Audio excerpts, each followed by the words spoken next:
안녕하십니까. 스몰토크 TV입니다. 클릭해 주셔서 감사합니다.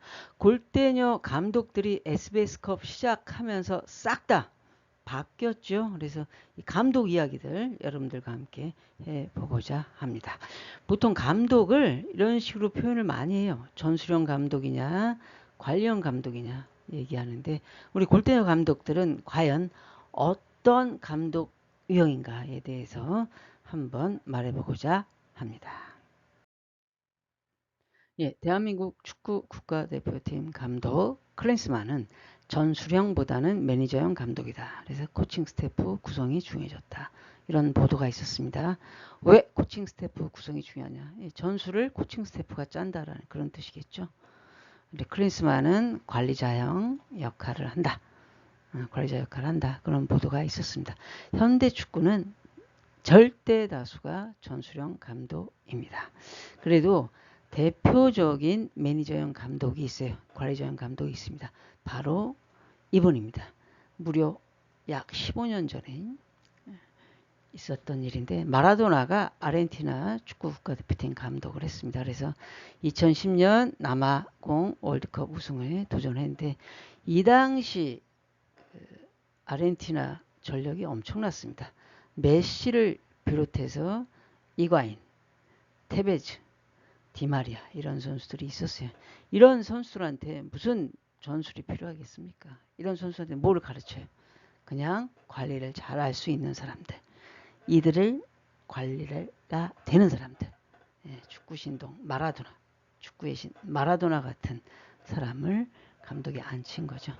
그래서 이 당시 저 때 우리가 아르헨티나하고 예선전에서 만났습니다. 근데 이과인이 해트트릭을 했어요. 그래서 우리가 4대1로 졌습니다. 이때 이청용이 득점을 했었고요. 당시 아르헨티나는 8강에서 독일한테 4대0으로 져서 탈락을 했었습니다. 그러면 전수령 감독과 관리형 감독, 과연 어떤 차이가 있느냐라는 겁니다. 여기에 대해서 말들이 되게 많아요. 여러 가지 각자 의견들이 다 있는데, 저의 100%제 의견을 말씀드려 볼게요. 전수령 감독은 축구는 감독이 하는 것이다. 관리형 감독은 축구는 선수가 하는 것이다.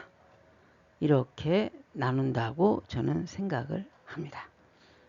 여기에 대해서 의견이 있으신 분도 있을 겁니다. 그래서 전수령 감독은 조재진, 최진철, 이을용, 정대세, 최송영, 대표적인 전수령 감독이죠. 그리고 이영표 감독 역시 대표적인 전수령 감독입니다.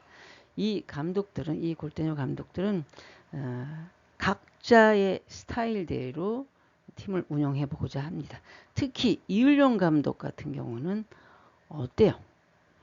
지고 있어도 계속 본인들의 스타일을, 전술을 유지하라고 선수들한테 주문을 하죠. 예전에 월드클래스 선수들한테도 지고 있을 때. 그때 결국 1분인가 2분 남겨놓고 2골 넣어서 동점을 만들었었던 그런 사례도 있습니다. 그럼 관련 감독은 누가 있느냐? 김태형, 하석주, 오범석, 백지훈, 김병지 이렇습니다. 물론 김태형 감독 같은 경우가 어땠어요? 승부차기 들어가자마자 그 당시 골키퍼였던 박기영을 빼고 필더였던 경서를 골키퍼로 세웠죠. 그러한 것도 있었지만 여튼 저는 김태형 감독은 관련 감독이라고 생각을 합니다. 김병지 감독 같은 경우에도 보면 선수 로테이션도 많이 시키고, 그리고 골대녀에서 처음으로 빌드업을 도입한 감독 아닙니까? 시즌 2 때 개벤저스 선수들을 데리고 당시 약체였던 탑골 상대로 빌드업이라는 걸 처음 시도를 해봤었습니다. 그래도 이 두 분도 관리형 감독에 속한다고 저는 생각을 합니다. 예, 여러분들 반론 있으시면 그 반론이 맞습니다.